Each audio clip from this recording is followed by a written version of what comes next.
بكم كل جديد. النهارده هنعمل معاكم كوكتيل هوهوس بطريقه سهله وبسيطه تنفع لاي مناسبه، وشكلها كمان ما شاء الله جميل جدا. يلا بينا نعرف الطريقه. اول حاجه، المقادير عندنا سهله جدا ومتوفره ومش هتحتاج تشتري اي حاجه من بره خالص. هنستخدم اول حاجه كوب ونص دقيق، لازم تكوني نخلاه، وبيضتين وكوبايه سكر، كوبايه لبن وكوبايه زيت وثلاث معالق كاكاو واتنين هوهوس. ما ننساش الهوز بيديها طعم حلو قوي، وكمان معلقه كبيره بيكنج باودر ومعلقه خل ورشه فانيليا. رشه الفانيليا اي نوع انت بتحبيه، اكياس او زي دي. وكمان البيكنج باودر كيس كامل، معلقه كبيره او كيس كامل.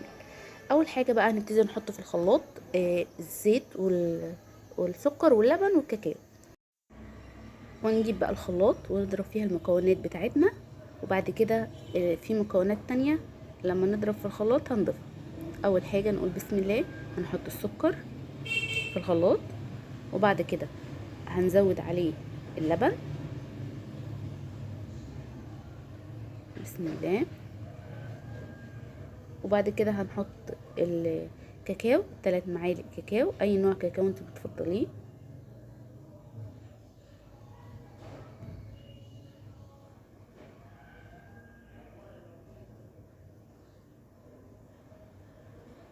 وهنضيف الهوز، سواء بقى النوع اللي هو طالع جديد ده اللي هو الكبير او الهوز الصغير. يعني لو الصغير حطي 3 من الصغيرين، لو النوع الكبير ده حطي منه 2 بس هيكفي. وطبعا احنا كده كده هنزين بهوزية من بره، هنقطعها شرايح، فانتي تجيبي هوز بزيادة يعني. هنفتحها ونقطعها حتت صغيرة، ما نحطهاش كاملة في الخلاط عشان تتضرب بسرعة. قطعي حتت صغيرة وحطيها في الخلاط. وبرده التانية هنفتحها ونقطعها كده. الهوز على فكرة بيدي طعم حلو قوي، وكمان بيدي قوام متماسك كده. الزيت بقى مش هنحطه دلوقتي، هنحطه وهو بيتضرب. يعني وهو بيتضرب في الخلاط هننزل الزيت عليه شوية بشوية. يلا نضربهم، ونبتدي بقى ننزل الزيت شوية بشوية، ويا دوبك بالظبط دقيقة واحدة المكونات كلها تتجانس مع بعض.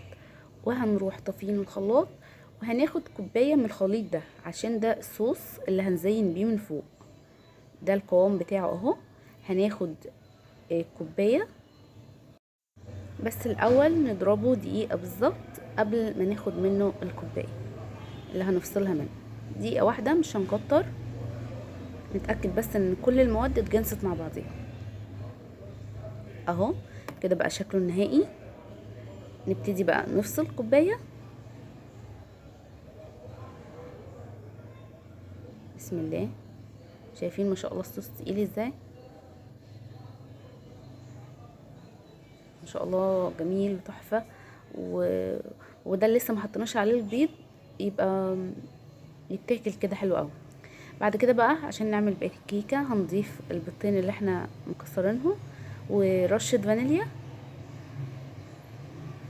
ونضربهم. واحنا بنضرب هنزود معلقة الخل، ويلا بينا نضربهم. والخل ننزله عليه وهو بيتضرب. نيجي بقى للدقيق المنخول، كوباية ونص دقيق منخول. هنبتدي ننزل عليه البيكنج باودر ونقلبه كويس.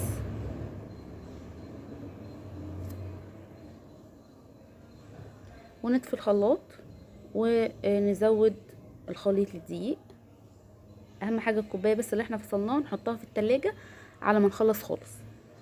هننزل بقى الخليط واحده واحده، شويه شويه، وقلبي كويس. ممكن عايزه بالمضرب اليدوي عادي او بالسباتيولا براحتك، او باي معلقه يعني. ننزل شويه كمان،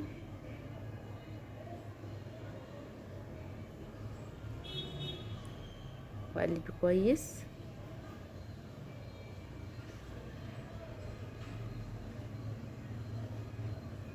وجبنا صينيه مقاس 24 ودهناها نقطه زيت وعليها كاكاو، رشه كاكاو. وده الخليط اهو، ما شاء الله شايفين قوامه عامل ازاي، شريطي اهو. هنبتدي بقى ننزل بيه في الصينيه، ونكون مسخنين الفرن على درجه حراره 180 لمده بالظبط نص ساعه، من نص يعني من 30 ل 35 دقيقه على حسب الفرن بتاعك. نكون مسخنينه وسايبينه قبل ما نحط كيكه شويه يسخن، وبعد كده نبتدي نحط فيه الكيكه لمده من 30 ل 35 دقيقه، على ما تكون استوت خالص. ودي كده شكلها بعد ما خرجناها من الفرن. ان شاء الله شايفين هشه ازاي السفنجيه، شايفين ما شاء الله تحفه. هنبتدي بقى نحط عليها الصوص اللي احنا فصلناه وكنا حاطينه في التلاجة. ما تنسوش اللي احنا كنا حاطينه في التلاجة عشان ما يبقاش سايح. ودي جبت هوزايه وقطعتها قطع صغيره خالص عشان تدي شكل من فوق اهو، دي شكلها. طبعا مش شرط هوز، عايزه تعملي كريم شانتيه، عايزه تعملي شوكولاته شيبس، شوكولاته بيضه، التزيين ده اختياري، ما محدش يقدر يقولك عليه على حاجه معينه يعني. ننزل بصوص الشوكولاته اللي احنا فصلناه.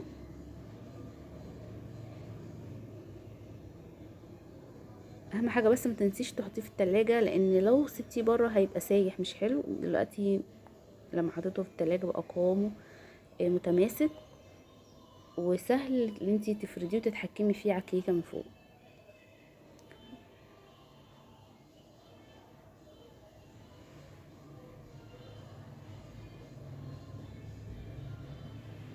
كيكه الهوهوس دي من اسهل الكيكات واطعمها اللي انا عملتها بصراحه، يعني كيكه طعمها تحفه وسهله، وكمان الهوهوس بيديها طعم حلو قوي. نبتدي بقى نزين بالهوهوس اللي انا مقطعاه.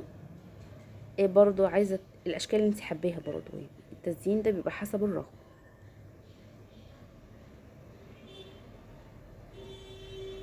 نعمل واحده جنب واحده كده.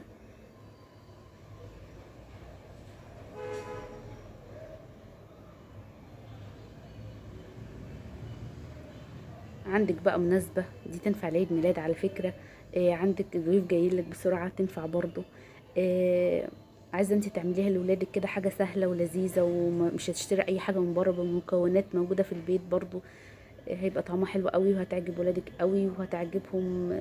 الصوص اللي بره دي وخليهم يقفوا معاكي يزينوا الهوز من فوق، هيفرحي قوي وهيحبوها قوي. شايفين ما شاء الله شكلها عامل ازاي، تحفة تحفة تحفة تحفة، ما شاء الله جميلة وطعمها لذيذ قوي. ما شاء الله عليها في التقطيع سهلة وهشة جدا واسفنجية وطعمها تحفة تحفة تحفة. شايفين ما شاء الله شكلها عامل ازاي، والصوص مخليها رائعة. يا ريت تجربوها واكتبوا لي في الكومنتات تحت طلعت عاملة معاكم ازاي. ولو اول مرة بتشوفونا ما تنسوش اللايك والشير وتفعيل الجرس عشان يوصلكوا كل جديد. اشوفكم على خير، باي باي.